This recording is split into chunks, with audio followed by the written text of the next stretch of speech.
A heated dispute that raged for months in one McLean County village may finally be resolved. A group wanting to preserve the old water tower in McLean urged the village to let its volunteers take it over and clean it up. Core McLean sees the old water from the New Deal era as a link to the community's past and a tourist attraction. The village built a new tower years ago. The village board cited concerns about liability risks and voted twice last fall to pay to have the old water tower removed. But last week, the village board flipped and voted to proceed with a contract to sell the tower for $1 to the group. The nonprofit pledges to repaint the tower and paint a mural at the top in time for the Route 66 centennial in a couple of years. Core McLean's vice president is Jeff Shake. He tells WGLT's Eric Stock it took perseverance to convince the village to keep the tower where it stands. Sticking out with our message that this is not a good use of taxpayer funds, that this is an asset, repeating it, showing that the community was behind us. And then when it came down to it of just engaging in negotiations and fulfilling the expectations in those negotiations. So doing all the things that they wanted from us.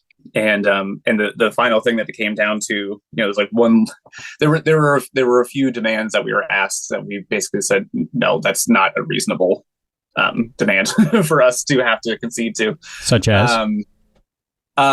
One was basically saying that they needed to know that we had all of the funds already on hand that we would need to complete all the work that we were proposing to do on it, which we have a lot of funds on hand, probably most of what we do need, but it's just not a reasonable thing for the village to expect us to do when we're just purchasing property from them.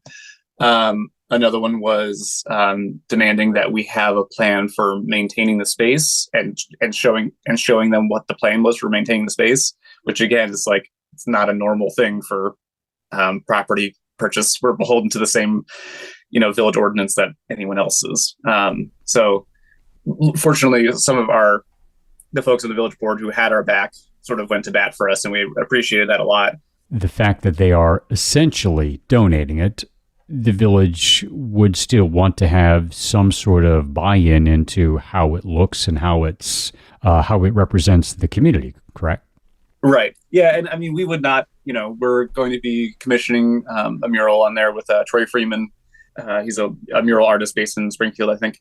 But we don't want to proceed with, putting a mural on there without getting a lot of community buy-in. And that's whether that's the village board or the community members. I mean, that's going to be a community project. And the deal is that if we don't get it, power washed, repainted, and a mural put on top in 2 years, then the village has the right to take it back and remove it.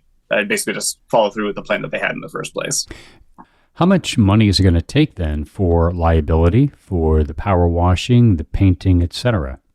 I don't have that on hand about like what the insurance would cost. The mural artwork was quoted at $27,000, which we have well on hand already.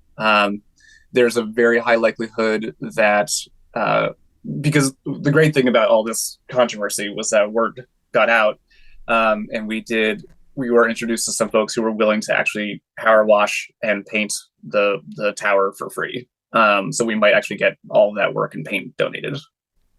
So now that this is moving forward, what are your thoughts about having gone through this process? I wish it hadn't come to all of that. It was very contentious and exhausting, and showed that there's some rifts in our little community, but also I feel like the whole community we also learned a lot about some wonderful people in our community and support that we had that we didn't realize before. And I'm actually really thrilled that we had a chance to discover all that. And also just thrilled that we're on the other side of this now. It's hard to describe the relief that that we've succeeded, and that our core McLean and our community, I think, is stronger than ever. It did seem, though, there was a fair amount of tension between CORE and the village board, at least parts of the village board last fall. Have those fractures been repaired? I couldn't say that they're repaired exactly. I mean, good news is that at the same meeting last Monday, the board also Core McLean is also working on establishing a community garden in the village, and it's using village property. And they've been much more agreeable to that proposal. So it's not all things necessarily that are bad between our nonprofit and certain members of the village board. But I don't know. I couldn't say necessarily that they're healed either. We'll see. I mean, everyone was ready to move on from this particular topic. And so maybe just having everything settled will help smooth some of that over. That was Jeff Haig with the group Core McLean. The group has a GoFundMe page to help cover costs, and it plans to seek grants for Route 66 artwork. Haig spoke with WGLT's Eric Stock.